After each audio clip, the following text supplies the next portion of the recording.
तो कोरोना के वैक्सीनेशन का अभियान देश भर का सबसे बड़ा वैक्सीनेशन अभियान है, जिसमें केंद्र सरकार के अलावा सभी प्रदेश सरकारों पर इसको लेकर के बड़ी जिम्मेदारी है। और इसी को लेकर न्यूज 24 ये वैक्सीन कॉन्क्लेव खासतौर पर कर रहा है, जिसके जरिए हम हर प्रदेश में वैक्सीनेशन से जुड़ी सभी अहम जानकारी आप तक पहुंचाने की कोशिश कर रहे हैं। और इसी सिलसिले में इस वक्त मेरे साथ जुड़ रहे हैं महाराष्ट्र के स्वास्थ्य मंत्री राजेश टोपे जी।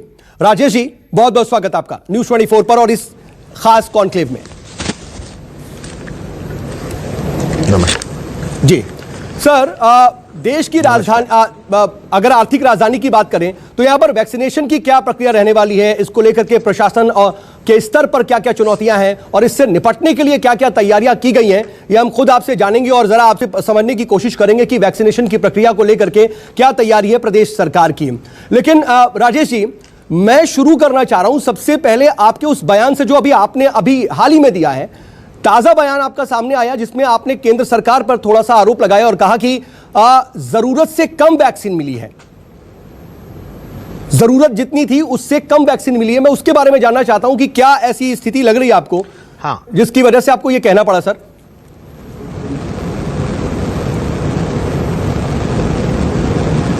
नहीं, देखिए, हमने जो कोविन ऐप में जो हेल्थ वर्कर्स के नाम अपलोड किए हैं वो है कुल मिला के 8 लाख।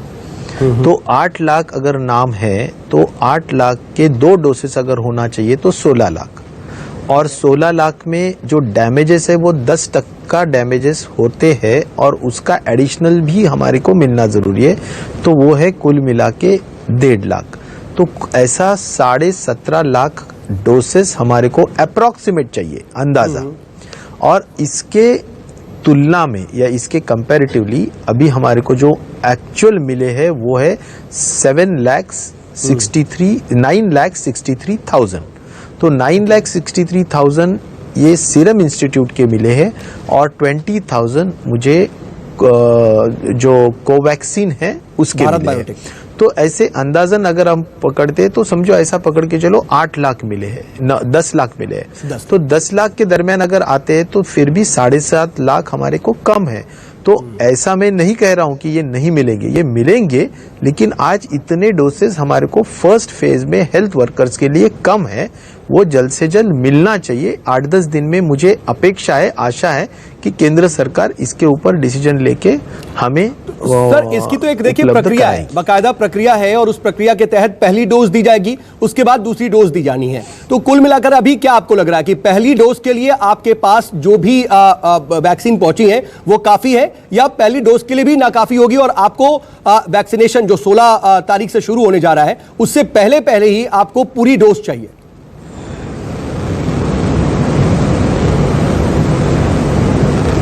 नहीं, देखिए, एक्चुअली एक व्यक्ति को दोनों भी डोज देना चाहिए ऐसा कहा है। ऐसा नहीं है कि हमने अगर 8 लाख अपलोड किए, हमारे पास 8 लाख लोगों को देना है, तो ऐसा है कि इसमें हम 8 लाख लोगों को आज पहला डोज 100% दे सकते हैं, लेकिन ऐसा करने के लिए हमारे को मंजूरी नहीं है। हमारे को ये कहा गया है कि एक व्यक्ति को दोनों भी डोज देना है और इसलिए हम 8 लाख में से 5 लाख की अप्रॉक्सीमेट प्रायोरिटाइज करके उसके लिए जो डोसेज लगेंगे वो डोज हम पहले इसमें देंगे। तो इसका मतलब है ये बाकी के डोज, बाकी के जो लोग बचेंगे 5 लाख में से 8 लाख में से 5 लाख अप्रॉक्सीमेटली, तो 3 लाख हमें बाद में देना पड़ेगा। तो एक है कि 1 और 2 यानी 2 डोज के बीच में मिनिमम 28 डेज रहना चाहिए, यानी 1 महीने के दरमियान, मैक्सिमम 6 वीक्स यानी 45 डेज के दरमियान रहना चाहिए। तो इसके दरमियान हमारे को दूसरा डोज, अगर दूसरा जो भी बचे हुए लोग हैं उनके लिए अगर आते हैं तो there is no issue at all, क्योंकि यानी कि अगर पहले डोज के लिए आपके पास वैक्सीन पहुंच चुकी है, 28 दिन के अंदर अगर सेकेंड डोज मिल जाएगी तो काफी रहेगी। है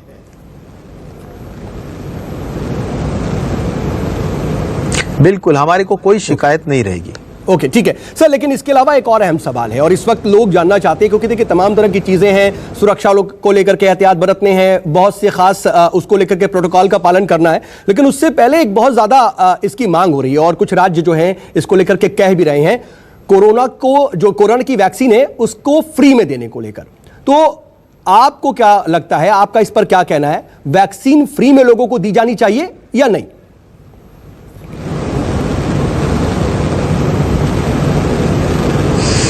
देखिए, हमारे देश में सभी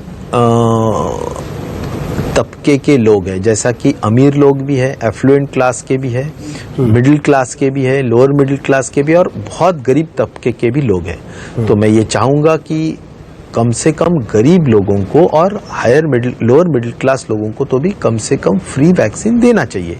ये एक मेरा व्यक्तिगत मत है और मैं ये चाहूँगा कि ज़रूर गवर्नमेंट ने इसके ऊपर गौर करना चाहिए। मैं ये एक सोच दे रहा हूँ और एक विचार दे रहा हूँ कि इसके ऊपर गौर करना चाहिए।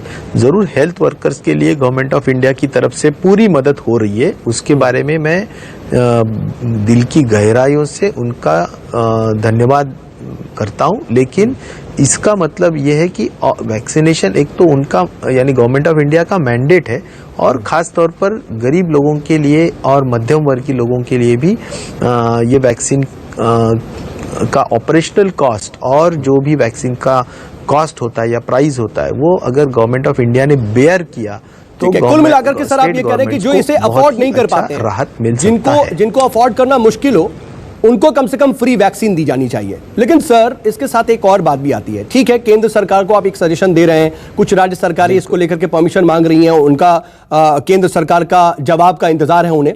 लेकिन अगर केंद्र सरकार इस पर कोई इनिशिएटिव नहीं ले पाती है, अपने स्तर पर वो कोई कदम नहीं उठा पाती है, तो क्या राज्य सरकार के स्तर पर इसको लेकर के कोई पहल की जा सकती है? आप लोग इस बारे में कुछ सोच रहे हैं, कुछ रोड मैप है?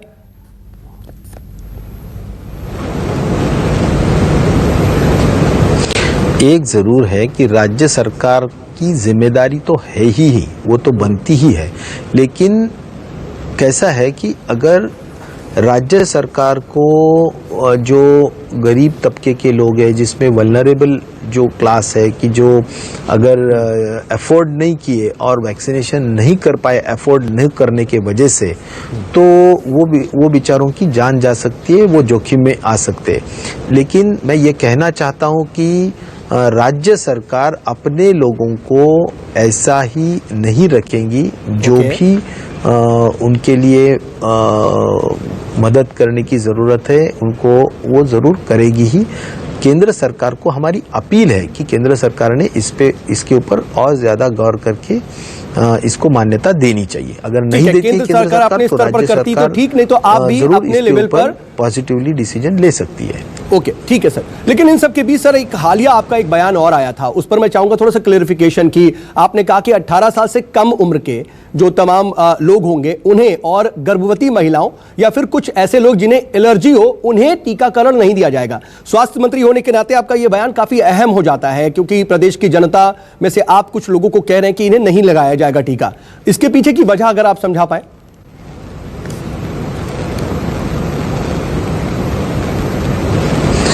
एक है कि ये जो वैज्ञानिक है, जो वैज्ञानिकों ने जो भी डूज एंड डोंट्स कहा है कि ये करो ये मत करो, तो उसमें ये मत करो यानी टीकाकरण जो 3 कैटेगरीज आपने कहा है कि जिसमें गर्भवती महिला है, जो लैक्टेटिंग मदर्स है, या जिनको एलर्जी है, या 18 इयर्स के लेस जो भी गर्ल्स एंड बॉयज है, तो उनके लिए नहीं करना चाहिए, ये उन्होंने कहा है। तो हम गवर्नमेंट ऑफ इंडिया के गाइडलाइंस के हिसाब मुताबिक काम करते हैं। मुझे लगता है कि ये उनकी गाइडलाइन है जो हम ओबे कर रहे हैं। ठीक है सर। लेकिन अब एक और अहम बात, पहले चरण में जैसे आपने बताया भी कि स्वास्थ्य कर्मियों और जो फ्रंटलाइन वर्कर्स हैं उन्हें टीका दिया जाएगा। प्रदेश की जनता, क्योंकि देखिए जब बात महाराष्ट्र की आ रही है तो कोरोना काल में सबसे ज्यादा जो मामले हैं महाराष्ट्र में सामने आए, मुंबई में सबसे ज्यादा केसेस भी सामने आए, पूरे महाराष्ट्र में इसको लेकर के बहुत ज्यादा चुनौतियां भी रही और आप लोगों ने पूरी कोशिश की कि इसको किसी तरह से जितना कम रखा जा सके, जितना कम इफेक्ट इसका हो वो किया जाए। लेकिन अब जब टीकाकरण शुरू होने जा रहा है तो फ्रंटलाइन वर्कर्स और स्वास्थ्य कर्मियों के बाद क्या आप पहले ही चरण में आम लोगों के लिए भी इसे थोड़ा और व्यापक करने के बारे में सोच रहे हैं, ताकि कुछ जो बहुत ज्यादा नीडी हैं उन तक भी वैक्सीनेशन पहुंच सके, वो प्रक्रिया में शामिल हो सके, या फिर पहले स्वास्थ्य कर्मियों और फ्रंटलाइन वर्कर्स को देने के बाद ही आप अगले चरण में आम जनता के लिए वैक्सीनेशन की प्रक्रिया शुरू करेंगे?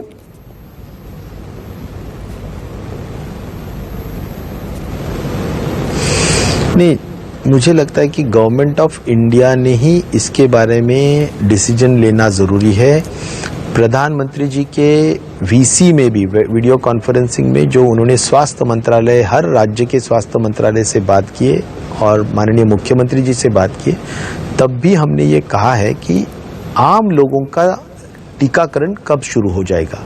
और इसीलिए वो उन्होंने ऐसा कहा उस उत्तर के इस प्रश्न के लिए उत्तर में कि 60% ऑफ द ये जो हेल्थ कर्मी है और फ्रंट लाइन वर्कर्स है, इसका 60% काम होने के बाद हम इसके बारे में डिसीजन लेंगे, इसके बारे में हम हमारा जो भी है कहना हम बोलेंगे।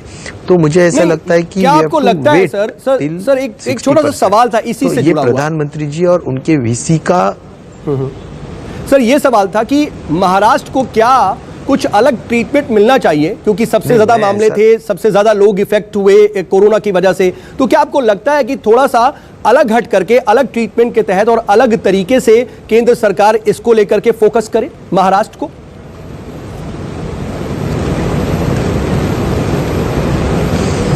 जरूर महाराष्ट्र को ज़्यादा तवज्जो देने की ज़रूरत है, यानी ज़्यादा अहमियत देने की ज़रूरत है। और महाराष्ट्र में नंबर ऑफ केसेस बहुत ज़्यादा थे। 1 सितंबर के बाद गवर्नमेंट ऑफ इंडिया ने जितनी भी जो सपोर्ट किया जाता था पहले, यानी वेंटिलेटर्स के हद तक हो या RT-PCR किट्स के हद तक, वो सब बंद किया था। इस वजह से हम ये कहना चाहते हैं कि उसके बाद तो एक्चुअल नंबर ऑफ केसेस बहुत बड़े, रोज 25,000 केसेस आते थे महाराष्ट्र में, वो दिन हमने देखे हैं। तो मुझे ऐसा लगता है कि अभी कम से कम टीकाकरण प्रक्रिया में या इस कार्य में हमारे को बहुत ज्यादा अहमियत देनी चाहिए। नंबर ऑफ डोसेस हो, फ्री डोसेस देने की व्यवस्था हो, प्रायोरिटाइज करने का काम हो, ये सभी मुझे लगता है अहमियत महाराष्ट्र को देनी चाहिए। ठीक है सर, इन सब में एक आखिरी सवाल और कि इसको लेकर के जमीनी स्तर पर क्या तैयारियां की गई हैं, कितने सेंटर्स बनाए गए हैं, कुछ स्टेप्स भी फॉलो किए जाएंगे? जैसा आपने कहा कि बाकायदा लोगों को मैसेज जाएगा, उन्हें आकर के अपना पहचान दिखानी पड़ेगी, उसके बाद ही वैक्सीन लगेगी। क्या तैयारियां हैं इसको लेकर के स्टेप बाय स्टेप?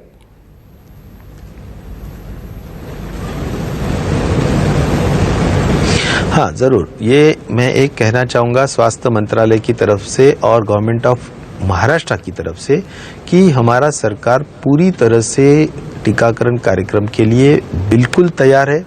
जैसा कि सबसे इम्पॉर्टेंट ये है कि ट्रेनिंग हुई है क्या हमारे सभी लोगों की, तो हाँ पूरी ट्रेनिंग हो चुकी है और 16,000 वैक्सीनेटर्स हमारे ट्रेंड हो चुके हैं।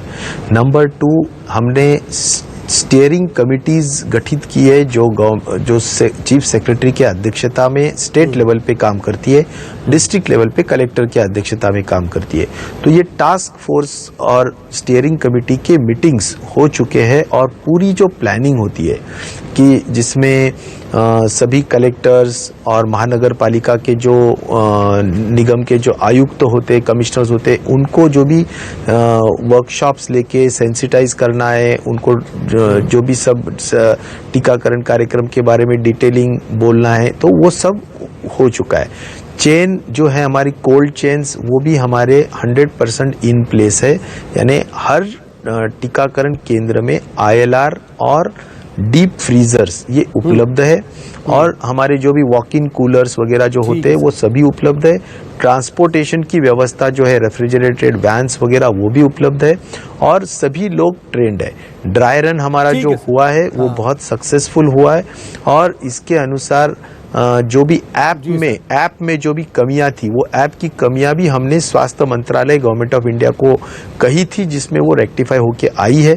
मुझे लगता है कि अभी कोई दिक्कत नहीं है। 16 तारीख से हम एक्चुअल रोल आउट करेंगे। रोजाना हम 25,000 अप्रॉक्सीमेट करेंगे और हमारे जो 8 लाख हमारे को जो करना है वो 1 महीने के भीतर या 1 महीना या 1.25 महीने के दरमियान हम ये पूरा टीकाकरण कार्यक्रम महाराष्ट्र के हद तक हम फर्स्ट फेज में कंप्लीट करेंगे। चलिए, यानी कि सर तैयारी आपकी पूरी है और बस उसे अमल करना है, और हमारी तरफ से भी आपको बहुत बहुत शुभकामनाएं, क्योंकि जिस तरीके का दंश कोरोना का महाराष्ट्र ने झेला है, अब लगता है कि जब कोरोना के खिलाफ जंग जब अपने अमली जामे पर पहुंच रही है और उस पर अमल किया जा रहा है, तो महाराष्ट्र इसमें बढ़ चढ़ करके ना सिर्फ हिस्सा लेगा बल्कि कोरोना पर जंग जीत भी लेगा। और उम्मीद करते हैं कि आने वाले वक्त में भी आम लोगों तक भी वैक्सीनेशन की प्रक्रिया पहुंचेगी। बहुत बहुत शुक्रिया सर हमारे साथ जुड़ने के लिए और हमारे साथ हमें वक्त देने के लिए। उम्मीद करते हैं कि आने वाले वक्त में न सिर्फ पहला चरण बल्कि आने वाले वक्त का भी जो चरण है वो